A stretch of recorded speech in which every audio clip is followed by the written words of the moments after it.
Fala pessoal, tudo bem com vocês? Sejam bem-vindos a mais uma aula de matemática financeira e na aula de hoje estaremos falando sobre análise de investimento e reposição de ativos. Estaremos falando sobre 4 indicadores de análise de investimento, tá pessoal? Mas antes da gente começar a nossa aula, não se esquece. Se você ainda não é inscrito no canal, assista a aula até o final. Se gostou da aula, deixa o seu like, se inscreve no canal e compartilhe esse vídeo com o máximo de pessoas que vocês conseguirem. Por quê? Compartilhar conhecimento é sempre muito bom. E se você já é inscrito no canal, deixe seu like, compartilhe o vídeo, comenta, tire as suas dúvidas aqui nos comentários. O importante é participar, beleza?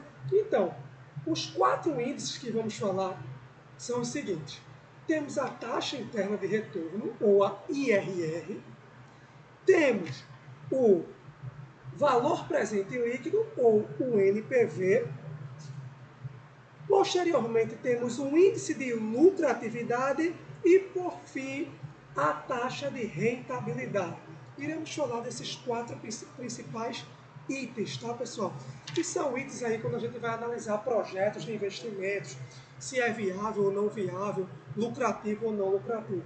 Então, sem mais delongas, vem comigo, seja bem-vindos ao canal Odeio Matemática, a matemática que explica o mundo.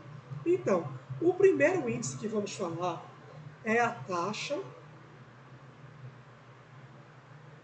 interna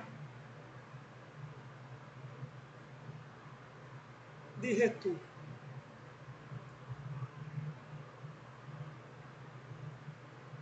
A taxa interna de retorno ou simplesmente o IRR. Essa taxa interna de retorno, pessoal, é aquela taxa de juros ou desconto que simplesmente iguala em determinado momento do tempo o valor presente das entradas, que pode ser um recebimento ou um pagamento, aos valores das suas saídas, que podem ser um pagamento ou um recebimento. Vai depender do lado que você está. Por exemplo, se você toma um empréstimo, então a primeira entrada vai ser o recebimento, e depois as saídas de fluxo de caixa vai ser os pagamentos daquele empréstimo. Então temos o seguinte, temos a data focal, que vamos chamar de F de C de 0, que é o primeiro fluxo, igual a todos os outros fluxos convertidos em seus valores presentes. Por exemplo, o primeiro fluxo, F de C de 1 mais sobre 1 mais I elevado a 1, mais o segundo fluxo, F de C de 2, sobre 1 mais I elevado ao quadrado, mais até a gente chegar no F de C de N, que é o enésimo fluxo de 1 mais I elevado a N. E se a gente deduzir essa fórmula aqui, ó, a gente chega nisso aqui, ó, turma. F de C de 0 sendo igual ao somatório, só apagar aqui que eu errei, tá? Somatório, tá, pessoal? Ao somatório de F do C de J sobre 1 mais I elevado a J, esse J é igual a 1 até N. Então, essa é a fórmula da taxa interna de retorno. E quem é a minha taxa interna de retorno? É justamente esse I aqui, ó, pessoal. Esse I é a minha taxa interna de retorno. Vamos ver aqui melhor no exemplo como é que a gente calcula isso aqui na prática. Suponha o seguinte exemplo, admita que a gente tem um empréstimo de 30 mil. Então, minha data focal, minha primeira entrada vai ser 30 mil. Suponha que a gente tem esse 30 mil aí. E esse empréstimo vai ser liquidado em 2 pagamentos mensais e sucessivos de R$ 1.500 cada. Então, a gente vai ter que o F de C de 1 vai ser igual a 15.500 e o F de C de 2 igual a 15.500. Então, como é que a gente calcula essa taxa interna de retorno? A gente vai só aplicar a fórmula, tá, pessoal? F de C de 0, meu primeiro fluxo, 30.000, tem de ser igual ao primeiro fluxo, 15.500, sobre 1 mais I elevado à primeira, mais segundo fluxo, novamente 15.500, sobre, novamente aqui, ó, 1 mais I elevado ao quadrado. E quando a gente faz tudo isso aqui com o auxílio de uma calculadora financeira, a gente chega no seguinte resultado, que I vai ser igual a 2,21% ao mês. Então, a minha taxa interna de retorno, aquela taxa que vai igualar os fluxos de entrada e os fluxos de saída, é 2,1% ao mês. Vamos partir agora para o segundo indicador. Tá? O segundo indicador, pessoal, é o valor presente líquido, ou, como eu já me adiantei para vocês, o NPV, valor presente líquido, ou NPV. O valor presente líquido, para a gente analisar melhor, é aquele valor obtido pela diferença entre o valor presente dos benefícios ou pagamentos previstos em caixas e o valor presente do fluxo de caixa inicial, o valor do investimento ou o valor de um empréstimo ou de um financiamento. Ou seja, o meu NPV vai ser igual ao meu somatório de fluxos de J igual a 1 até N de F de C de J, todos aqueles fluxos, de 1 mais I elevado a J, de 1 mais I elevado a J, menos o primeiro fluxo, ou fluxo focal, que é o F de C de 0. Ou seja, o meu valor presente líquido, ele tira essa diferença.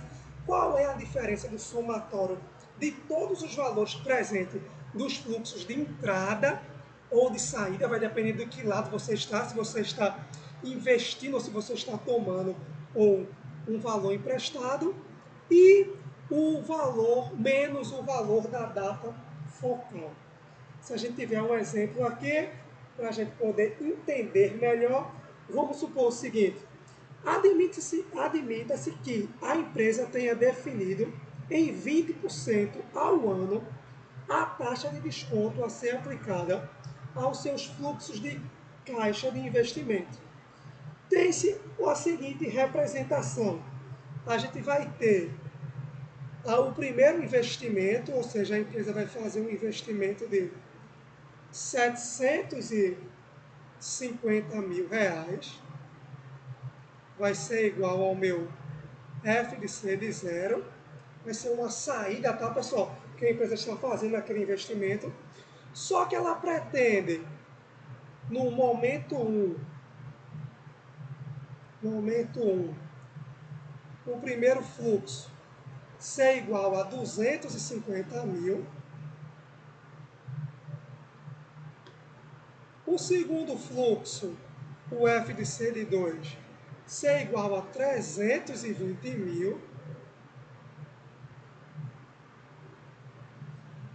O terceiro fluxo, mais uma entrada aí de 380 mil. E a gente tem aqui, ó, por fim, um FDC de 4. O último fluxo ali de 280 mil. Sendo assim, a gente pode aplicar a fórmula do valor presente e calcular quem é que vai ser o meu valor presente líquido e calcular quem vai ser o meu NPV. Ou seja, primeiro fluxo, 250 mil sobre 1,20, já que é 1 mais a taxa, elevado à primeira potência,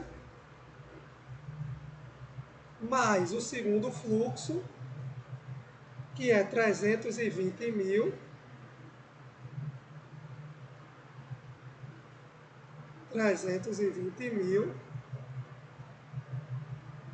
sobre 1,20 elevado ao quadrado, mais o terceiro fluxo, 380 mil, sobre 1 mais 20, 1,20, perdão, elevado à terceira potência, mais 280 mil, meu quarto fluxo, sobre 1,20 elevado à quarta potência. Tudo isso aqui menos o meu primeiro fluxo, que foi um fluxo de saída, os 750 mil.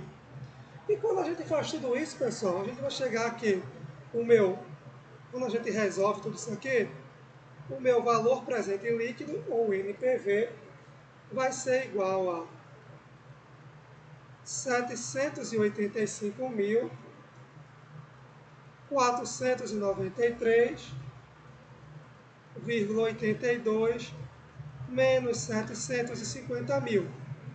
Logo, o meu NPV é igual a 35.493,82 centavos.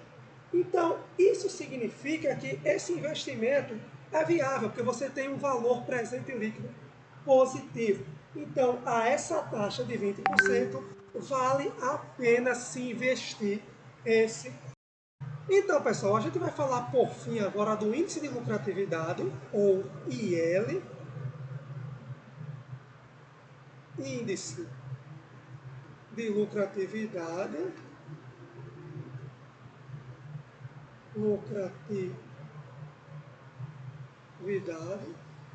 com IL, que é medido pela relação entre os fluxos de entrada e os fluxos de saída.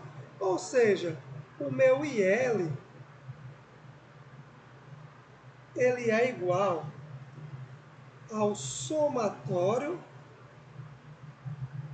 de F de C de J, os meus fluxos, nos momentos J, de 1 mais I elevado a J, com J igual a 1 até N, tudo isso sobre o meu fluxo na data focal. Então vamos supor aí que quando eu somei todos os meus fluxos, só para a gente ganhar tempo aqui, eu obtive um valor de 1.315.200,62. Só que o valor do meu investimento foi justamente de 1 milhão. qual seria o meu índice de lucratividade? Meu índice de lucratividade seria igual a 1,315. E qual é a conclusão que a gente tira com isso, pessoal? Se eu tenho um índice de lucratividade maior do que 1, então significa que aquele investimento é viável, ele deve ser realizado, porque ele está me trazendo retornos positivos ou lucros.